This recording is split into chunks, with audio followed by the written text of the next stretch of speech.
Bapak, Ibu, Saudara yang terkasih di dalam Tuhan Yesus Kristus, Shalom. Kita bersyukur pagi ini dipertemukan Tuhan di gereja Tuhan yang kudus dalam ibadah raya Minggu Prapaskah kelima. Kita masuki gerbang hadirat Allah dengan penuh sukacita dan ucapan syukur. Mari kita selalu mengingat darah-Mu Yesus, sucikan daku. Darah-Mu Yesus bebaskanku, darah-Mu Yesus ubahkan daku, ku dijadikan baru. Darah Yesus sebagai pujian pembuka ibadah pagi ini.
Jemaat diundang untuk berdiri.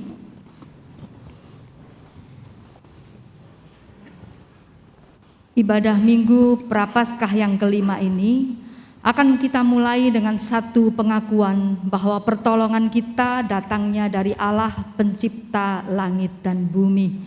Turunlah ke atas saudara-saudari sekalian dan ke atas ibadah kita ini anugerah dan damai sejahtera dari Allah Bapa, dari Tuhan Yesus Kristus dan Roh Kudus. Amin.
Pembimbing kita diambil dari Yohanes 1 ayat yang ke-12 demikian.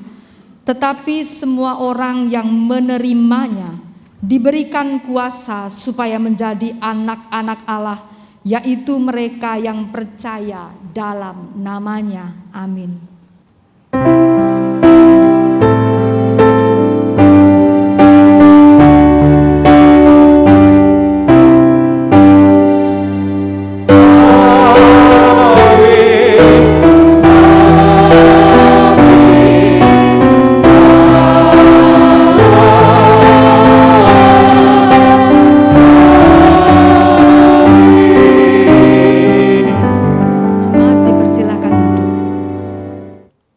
Mari kita bawa segala pergumulan hidup dan masa depan kita dalam doa-doa syafaat yang akan dibawakan oleh Bapak Pendeta Woro.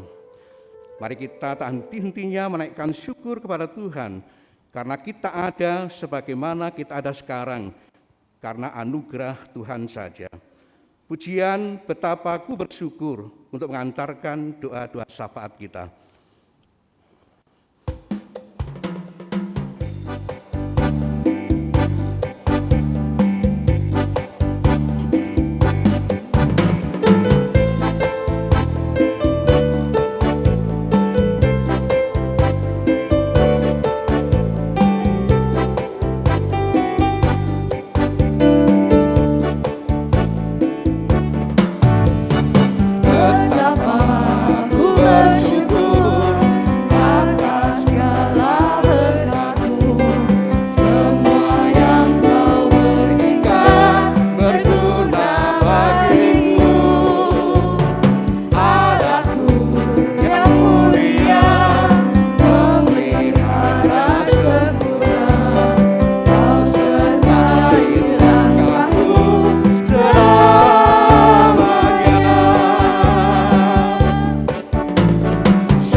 Betapa ku bersyukur atas segala berkat.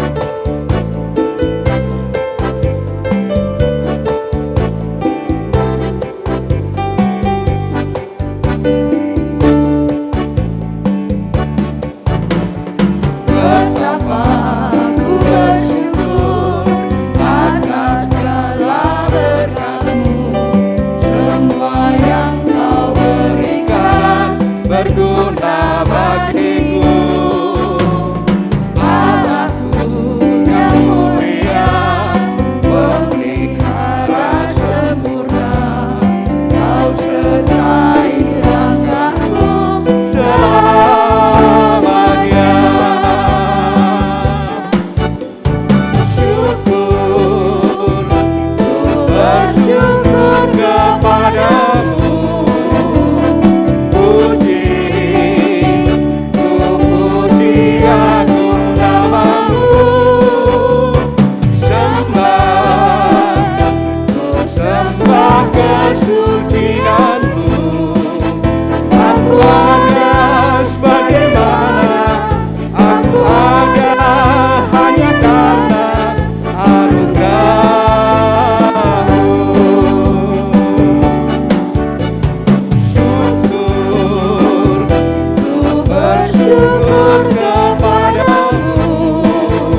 Mari jemaat yang dikasihi Tuhan, kita satu hati, kita datang ke hadirat Tuhan untuk berdoa syafaat.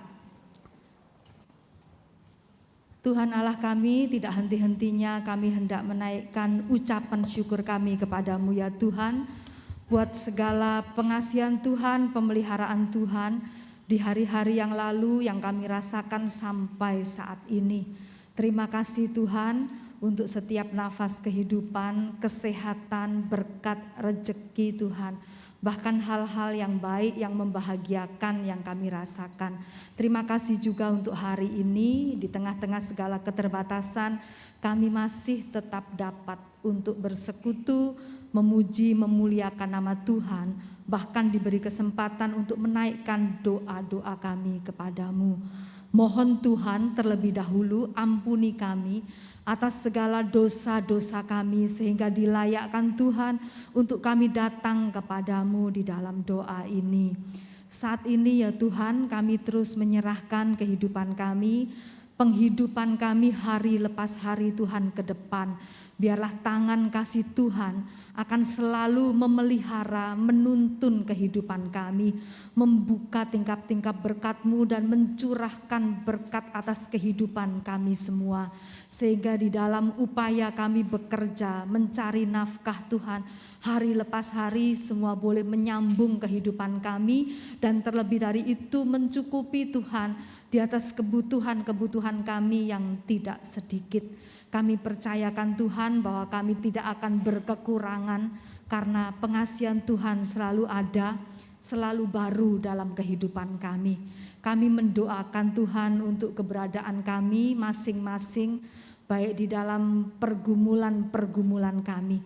Jika ada di antara kami keluarga-keluarga yang bergumul dengan masalah-masalah ekonomi, belum ada pekerjaan yang menetap Tuhan yang dapat diandalkan, kami yang masih membutuhkan pekerjaan, yang usahanya terkendala oleh karena situasi pandemi, yang masih kesulitan Tuhan di dalam memenuhi kebutuhan harian kami.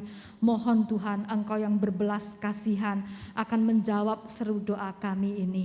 Kami juga mendoakan jika ada keluarga-keluarga yang bergumul Tuhan dengan masalah-masalah kerukunan, keharmonisan rumah tangga.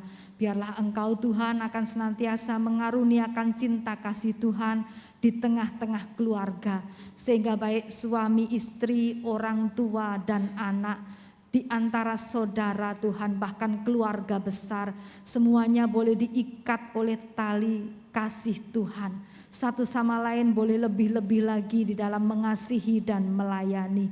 Diberi kemampuan untuk berkomunikasi yang baik satu dengan yang lain, sehingga di tengah-tengah keluarga Tuhan terjalin keharmonisan. Kami mendoakan untuk keluarga-keluarga yang bergumul di dalam mendidik anak-anak, cucu-cucu yang Tuhan karuniakan. Mohon berkati Tuhan sehingga setiap orang tua menjadi orang tua yang penuh hikmat Tuhan untuk dapat membesarkan, mendidik anak-anak di dalam Tuhan. Berkati anak-anak kami semua dengan hati yang patuh kepada orang tua sehingga mereka pun dapat dibentuk Tuhan dalam kehidupannya. Kami mendoakan setiap anak cucu yang Tuhan karuniakan, mulai dari yang masih kecil dalam usia pertumbuhan sampai mereka yang sudah bersekolah, belajar, bahkan mereka yang berkuliah di tempat-tempat yang jauh dari kami. Tuhan, berkati setiap anak cucu kami ini sehingga mereka semua boleh bertumbuh di dalam Tuhan, semakin mengenal Tuhan. Mereka boleh sukses kehidupan studinya, bahkan masa depannya. Apa yang mereka cita-citakan Tuhan boleh dikabulkan di dalam Tuhan. Kami mendoakan, mempercayakan untuk anak-anak-Mu yang sudah dewasa, yang membutuhkan pekerjaan, ataupun mereka yang pada saat ini sudah tiba waktunya berumah tangga. Biarlah Tuhan juga menyediakan pasangan hidup yang terbaik, yang sepadan menurut pemandangan Tuhan. Kami mendoakan keluarga-keluarga yang bergumul untuk kehadiran seorang anak Tuhan. Biarlah Tuhan juga akan menolong, memberkati, sehingga di tengah-tengah keluarga boleh hadir seorang anak untuk membahagiakan kehidupan keluarga. Tuhan, dan apabila masih ada rupa-rupa pergumulan-pergumulan di tengah-tengah keluarga yang hamba-Mu tidak ketahui, maka biarlah Engkau sendiri Tuhan yang akan menilik setiap hati yang berseru kepada Tuhan, dan Tuhan juga yang menjawab pergumulan doa-doa keluarga-keluarga ini. Kami mendoakan untuk kesehatan kami semua Tuhan. Kiranya Tuhan mengaruniakan kepada kami semua tubuh yang sehat. Jauhkan dari berbagai macam sakit penyakit, juga terutama dari penyakit COVID-19. Kami mendoakan juga Tuhan para orang tua kami, para lansia, manula, mereka semua juga diberi kesehatan yang dari Tuhan. Kami percayakan bahkan apabila saat ini ada saudara-saudari kami yang sedang sakit, baik dirawat di rumah maupun di rumah sakit, dan bahkan para saudara-saudara kami dimanapun Tuhan yang masih menderita oleh karena COVID-19, Tuhan berkati, karuniakan kesembuhan. Setiap upaya yang dilakukan tim medis Tuhan dimanapun Tuhan berkati, mendatangkan kesembuhan. Dan juga untuk upaya vaksinasi Tuhan yang sudah dilakukan secara bertahap, Tuhan tolong agar upaya ini diberikan kelancaran, dapat diterima dengan baik oleh masyarakat dan diberkati sehingga menjadi salah satu upaya untuk mendatangkan kesembuhan. Kami percayakan supaya bangsa dan negara kami Tuhan juga boleh segera dipulihkan, baik dari krisis ekonomi maupun dari pandemi. Kami mendoakan untuk gereja kami, GKMI Pati yang kami cintai, beserta dengan cabang-cabang semuanya, bahkan setiap ujung tombak pelayanan, yaitu toko buku Tuhan Torsina, KBTK Karunia maupun BP Samaria. Berkati Tuhan setiap pelayanan kami, setiap bidang-bidang pelayanan kami, komisi-komisi di dalamnya. Tuhan tolong majelis para hamba Tuhan semuanya dapat bekerja dengan baik, bekerja sama satu dengan yang lain untuk mewujudkan pelayanan bagi Tuhan maupun bagi sesama. Kami percayakan sepenuhnya untuk gereja kami ini. Juga teringat untuk Kota Pati yang kami cintai, biarlah selalu juga Tuhan berkati, selalu dalam keadaan aman dan kondusif. Terima kasih Tuhan, inilah segenap doa-doa kami. Dan bila masih ada hal-hal yang belum hamba-Mu sampaikan, biarlah Tuhan sendiri yang akan menjawab setiap doa-doa kami Tuhan, menurut pemandangan kasih Tuhan. Terima kasih, kami percayakan sepenuhnya doa-doa kami ini, bahkan lanjut ibadah kami. Hanya di dalam nama Tuhan kami Yesus Kristus kami berdoa. Amin. Tiba saatnya kita akan mendengarkan kebenaran firman Tuhan yang akan disampaikan Ibu Pendeta Woro. Kita buka setiap relung hati kita dengan ketulusan dan kerendahan hati, agar kita mengetahui, mengerti, memahami, dan melakukan dalam hidup setiap hari. Dan menjadikan firman Tuhan sebagai sikap hidup dan tujuan hidup orang-orang percaya. Mari kita naikkan pujian, ada tempat bagi Yesus, bait 1, 2, dan 3 untuk mengantarkan firman Tuhan.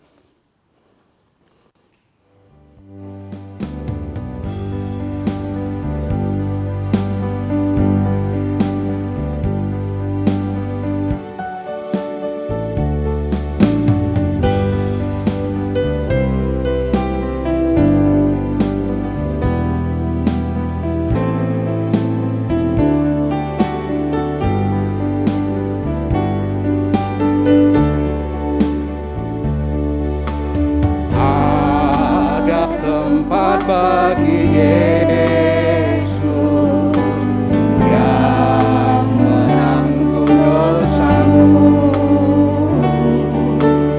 mengetuk dan minta masuk, maka sambut Tuhanmu. Bila tempat bagi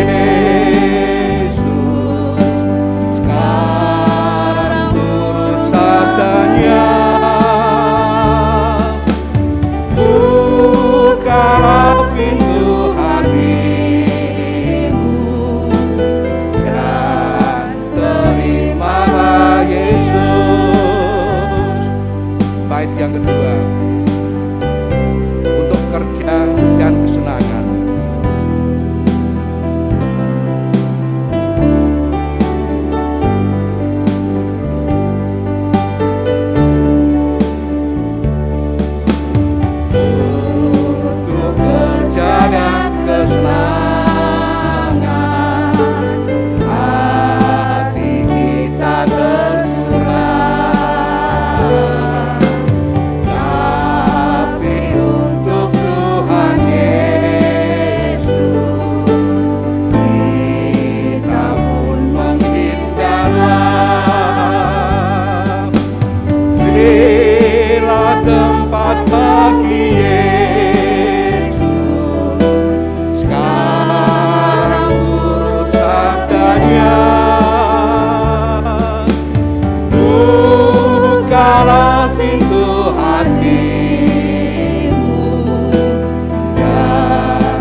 terdengar. Waktu inilah yang patut, sekarang sambutlah Tuhan.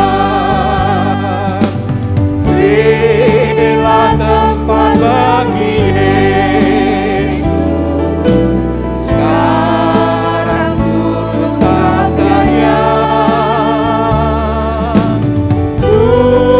Bukalah pintu hatimu dan terimalah Dia.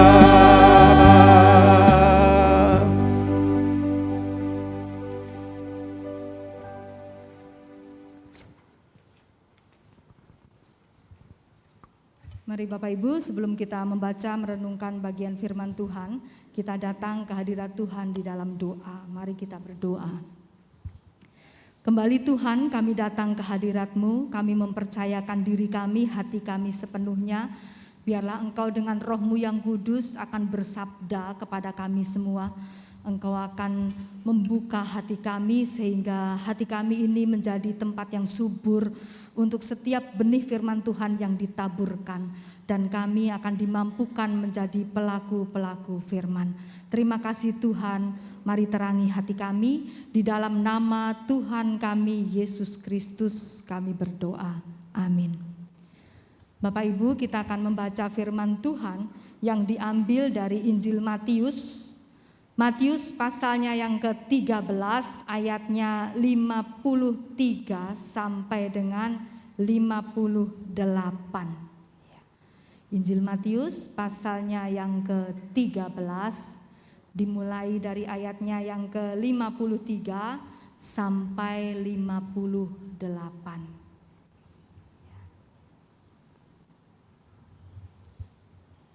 Saya akan membacakan perlahan-lahan dan mari kita semua dapat menyimak demikian firman Tuhan.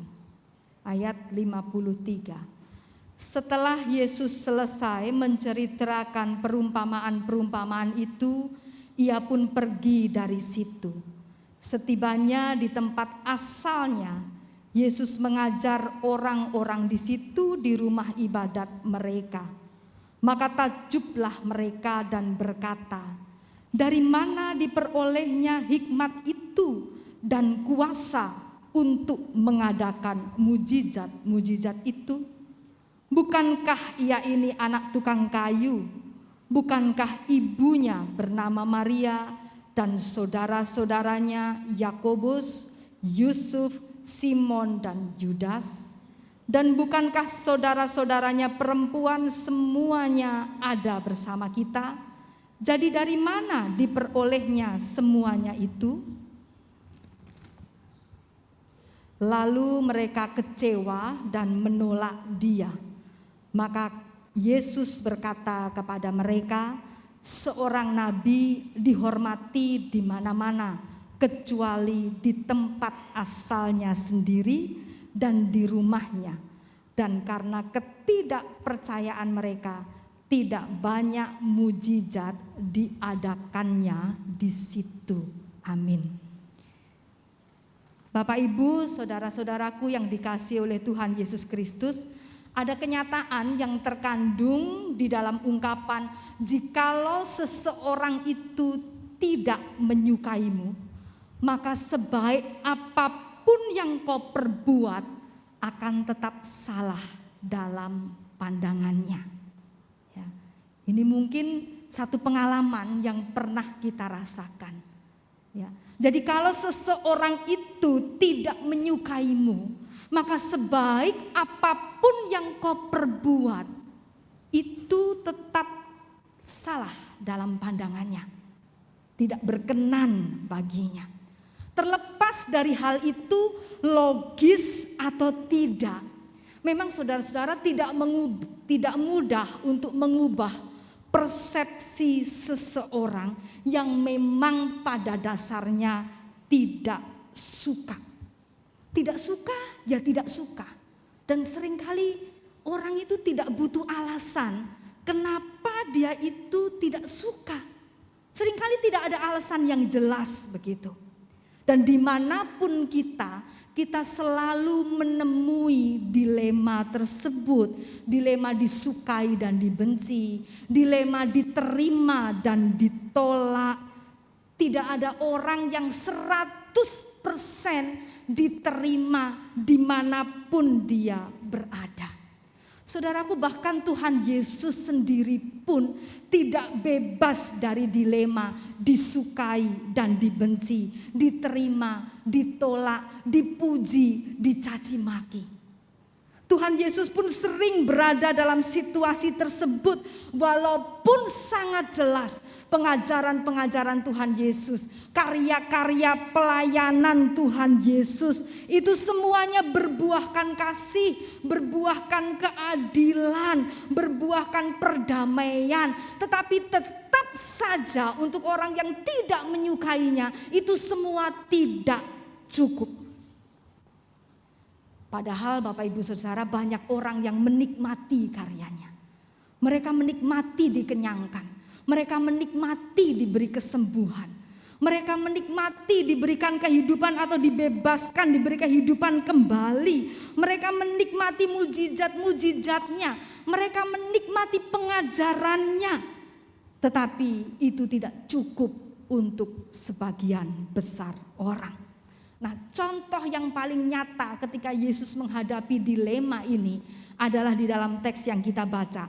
Matius 13 ayat 53 sampai 58. Dikisahkan tadi bahwa Tuhan Yesus itu berada di kampungnya sendiri. Di kampung halamannya tempat dia dibesarkan, di Nazaret tempat dia melalui masa kecil tempat dia dibesarkan. Otomatis di tempat itu banyak orang mengenal dia. Dikatakan tadi ayahnya mereka tahu siapa, ibunya, saudara-saudaranya laki-laki bahkan dapat disebut namanya, saudara-saudaranya perempuan. Di sana banyak orang mengenal dia dan keluarganya. Namun ternyata itu bukan jaminan untuk membuat Yesus itu diterima keberadaannya. Walaupun dikatakan tadi apa? Ketika mereka mendengar pengajarannya itu diterima. Walaupun dikatakan bahwa mereka itu kagum bahkan. Pada ayatnya yang ke-54 dikatakan bahwa setelah mendengar pengajarannya, takjublah mereka. Kata takjub itu berarti heran sekaligus kagum. Ada keheranan dan ada kekaguman. Mereka kagum betapa luar biasa yang mereka dengar. Perkataan-perkataannya, mujizat-mujizatnya. Mereka terkesan, mereka bertanya-tanya. Karena mereka terkesan lalu mereka bertanya-tanya. Dari mana kiranya? Orang ini kok bisa, dari mana Yesus ini kok bisa mempunyai hikmat dan kuasa yang sedemikian itu. Nah Bapak Ibu saudaraku yang dikasihi oleh Tuhan Yesus Kristus, namun sayang pada titik ini kekaguman itu justru berubah menjadi keraguan. Kekaguman mereka itu pada titik itu berubah menjadi keraguan. Nah mengapa ini terjadi? Oleh karena orang-orang itu, mereka itu mendasarkan pertanyaan itu pada penalaran mereka sendiri. Mendasarkan pertanyaan itu pada apa yang mereka lihat itu sehari-hari dalam kehidupan keluarga Yesus. Mereka tidak bisa melihat Yesus itu dari cara pandang yang berbeda dari pengalaman mereka akan asal-usul Yesus. Bahwa Yesus itu hanya anak tukang kayu belaka katanya. Yang ibunya mereka kenal. Yang mereka bergaul dengan keluarganya sebagaimana yang dikatakan tadi bersama-sama. Bahkan saudari-saudari perempuannya juga bagian dari masyarakat desa biasa. Nah bagaimana orang ini bisa begitu berkarisma luar biasa, berhikmat dan punya kuasa bahkan untuk melakukan mujizat. Pengalaman mereka sehari-harilah yang membuat mereka itu sulit melihat Yesus itu dengan berbeda. Bagi mereka saudara-saudara, Yesus ini hanyalah orang dari masa lalu mereka. yang tidak pernah beranjak dan berubah ke masa yang mereka tidak kenali. Mereka tidak melihat bagaimana Yesus di luar apa yang mereka pahami sehari-hari di kampung halaman mereka. Nah, saudaraku yang dikasihi oleh Tuhan Yesus Kristus, jebakan pemikiran yang demikian ini juga sering bukan melanda kita semua ya. Cara berpikir seperti mereka itu adalah cara berpikir kita semua. Bagi kita semua, ketika kita melihat orang, menjumpai orang yang berasal dari lingkungan kita, sekalipun dia sudah menjadi somebody, bagi kita dia tetap anybody. Ketika seseorang bisa keluar dari kehidupannya lalu kemudian dia menjadi seseorang, kita tetap melihatnya dengan satu pemandangan pemikiran di masa lalu sebagaimana dia adanya ketika di kampung kita. Dan dengan mengecilkan dia kita akan mengatakan, pejabat apa? Gak mungkin lah dia itu jadi pejabat. Orang dia itu cuma anaknya si Anu. Ya. Pengusaha apa? Gak mungkin lah dia itu jadi pengusaha. Itu kan cuma omong besar aja. Kita tahu keluarganya. Bapaknya siapa, ibunya siapa, kehidupan sehari-harinya bagaimana. Gak mungkin. Ya. Itu jebakan pemikiran. Gak mungkin dia cuma anak buruh bangunan. Gak mungkin ibunya cuma buruh tukang cuci di mana-mana. Gak mungkin dia jadi ini itu. Kita tidak pernah melihat seseorang itu menjadi somebody. Di mata kita dia bukan siapa-siapa. Ini jebakan pemikiran. Ini keraguan yang seringkali melahirkan ketidakpercayaan. Dan ketidakpercayaan itu sayangnya buahnya adalah penolakan. Keraguan, lalu ketidakpercayaan, lalu kemudian ujungnya adalah penolakan. Dan itulah juga saudara-saudari yang dialami oleh Tuhan Yesus. Sebaik-baiknya pengajaran Tuhan Yesus, sebaik-baiknya pelayanan Tuhan Yesus, ternyata itu tidak bisa membuat mereka itu mengubah persepsi mereka tentang Yesus. Tidak membuat mereka itu percaya, malah justru dikatakan di dalam teks kita tadi, mereka menjadi kecewa dan kemudian menolak Yesus. Yesus justru ditolak dan dikucilkan di kampungnya sendiri. Itulah sebabnya Tuhan Yesus kemudian berkata, nabi itu seorang nabi dihormati di mana-mana, tetapi tidak di kampungnya sendiri dan di rumahnya, kecuali di tempat asalnya sendiri dan di rumahnya. Dan perhatikan saudara-saudara yang dikasihi Tuhan, bahwa pada akhirnya akibat dari ketidakpercayaan dan penolakan mereka dikatakan oleh firman Tuhan, tidak banyak mujizat yang dilakukan di Nazaret. Sebenarnya siapa yang rugi? Masyarakat itu sendirilah yang rugi. Bukan Yesus. Dan bukan karena Yesus enggan maka tidak ada mujizat. Tetapi perhatikan bahwa tidak ada mujizat yang terjadi tanpa kepercayaan.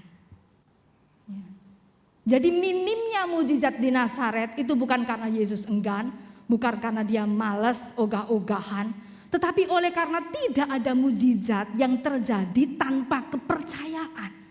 Ada kuasa, tetapi ada kepercayaan dari orang-orang yang mau menerima mujizat itu. Nah, Bapak Ibu, saudara-saudariku yang dikasihi oleh Tuhan Yesus, diterima atau ditolak itu memang perkara yang biasa dalam hidup ini. Itu perkara yang wajar dalam hidup ini. Tetapi kalau itu berkait dengan Yesus, maka sesungguhnya kitalah yang merugi. Sebab segala kemungkinan yang terkandung di dalam karya keselamatan seperti adanya kasih, pemulihan, pembebasan, penebusan, keselamatan, itu semua tidak akan kita dapatkan. Sebab kitalah yang membangun tembok itu bagi Kristus. Inilah yang mau ditekankan di dalam firman Tuhan ini.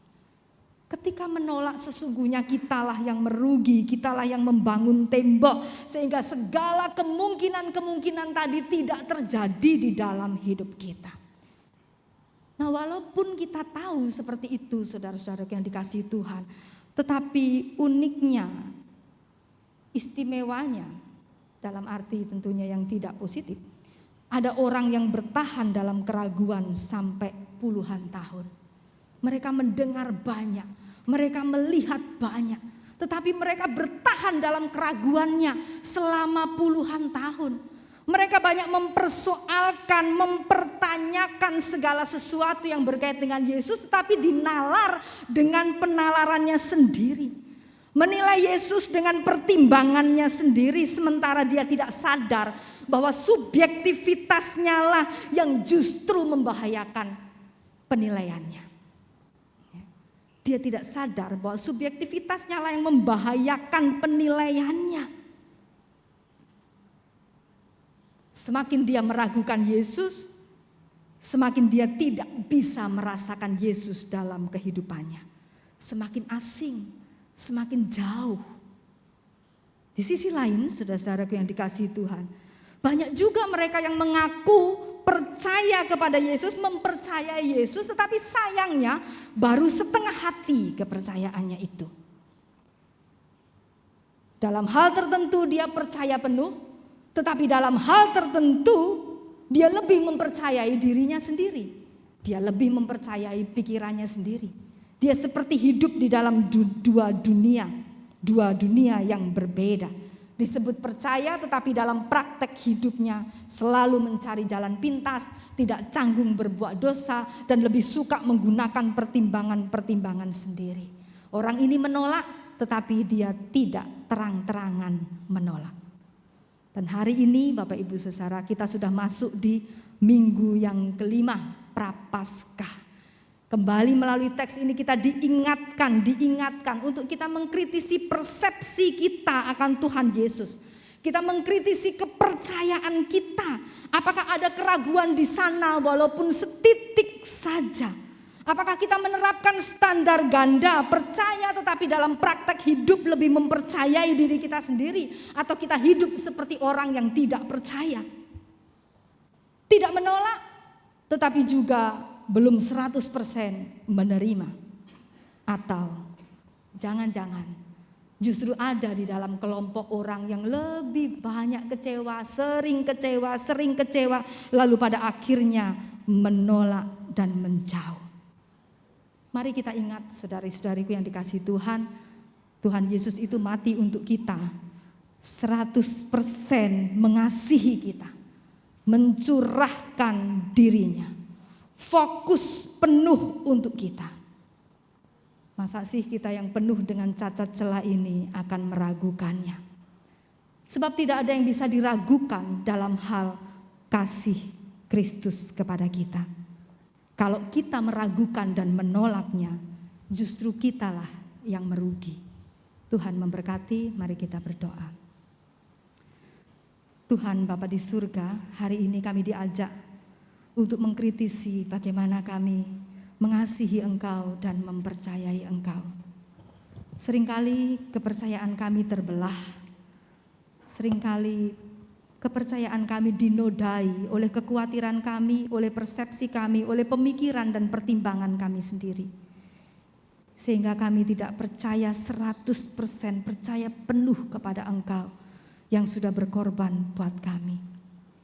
Hari ini kami diingatkan untuk senantiasa beriman teguh, beriman penuh kepadamu ya Tuhan. Sebab kami tahu tiadalah yang menjadi pegangan kami, keselamatan kami selain daripada Engkau.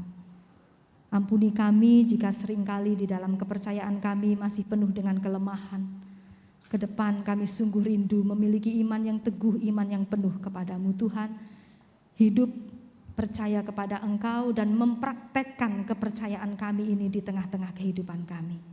Tuntun kami senantiasa ya Tuhan, hanya di dalam nama Tuhan kami Yesus Kristus kami berdoa. Amin.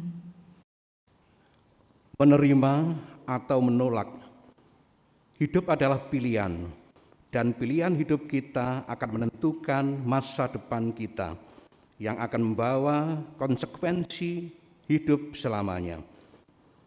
Pilihan hidup kepada Kristus akan menerima keselamatan dan hidup kekal.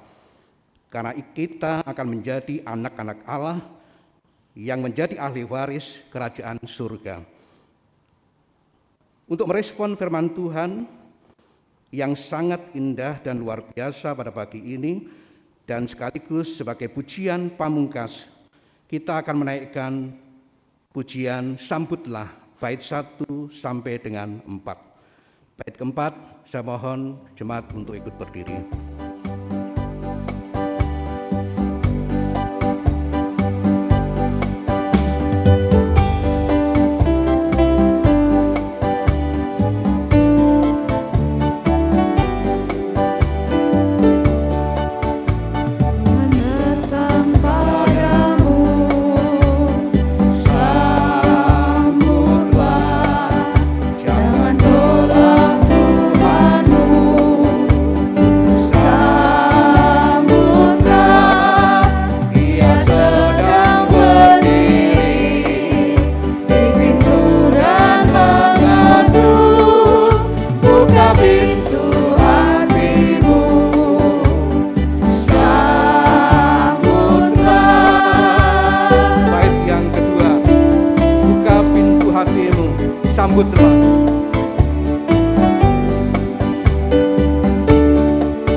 Pengakuan iman kita seturut dengan pengakuan iman rasuli demikian. Aku percaya kepada Allah Bapa yang Maha Kuasa, Khalik langit dan bumi, dan kepada Yesus Kristus anaknya yang tunggal Tuhan kita, yang dikandung dari Roh Kudus, lahir dari anak darah Maria, yang menderita sengsara di bawah pemerintahan Pontius Pilatus, disalibkan, mati dan dikuburkan, turun ke alam maut. Pada hari ketiga, bangkit pula dari antara orang mati, naik ke sorga, duduk di sebelah kanan Allah, Bapa yang Maha Kuasa. Dan dari sana dia akan datang kembali untuk menghakimi orang yang hidup dan yang mati. Aku percaya kepada Roh Kudus, gereja yang kudus dan am, persekutuan orang kudus, pengampunan dosa, kebangkitan orang mati, dan hidup yang kekal. Amin. Jemaat, mari kita kembali pada kehidupan kita, tunjukkan, nyatakan bahwa kita menerima Yesus dengan sepenuh hati kita, beriman penuh kepadanya, baik di dalam ucapan, di dalam hati, dan di dalam praktek hidup sehari-hari. kita terima berkat Tuhan. Kiranya Allah yang pemurah dengan rahmat memberkati dan melindungi saudara-saudari sekalian. Kiranya Kristus Tuhan mengaruniakan pengharapan dan kemenangan. Dan kiranya Roh Kudus menjaga dan menyertai saudara-saudari dari segala bencana, penyakit, dan mara bahaya, mulai dari sekarang sampai selama-lamanya. Amin.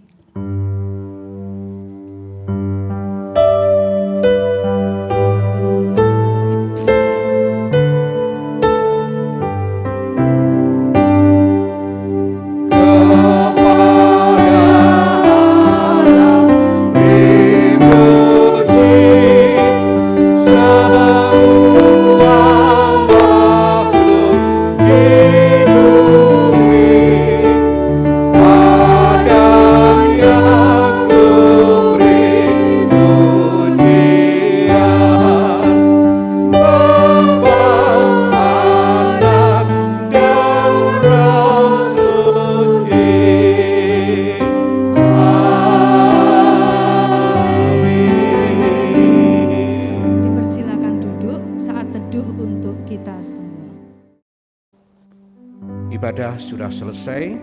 Selamat berlibur dan menikmati kebersamaan bersama keluarga. Selalu menjaga protokol kesehatan. Salam sehat untuk kita semua. Tuhan Yesus memberkati.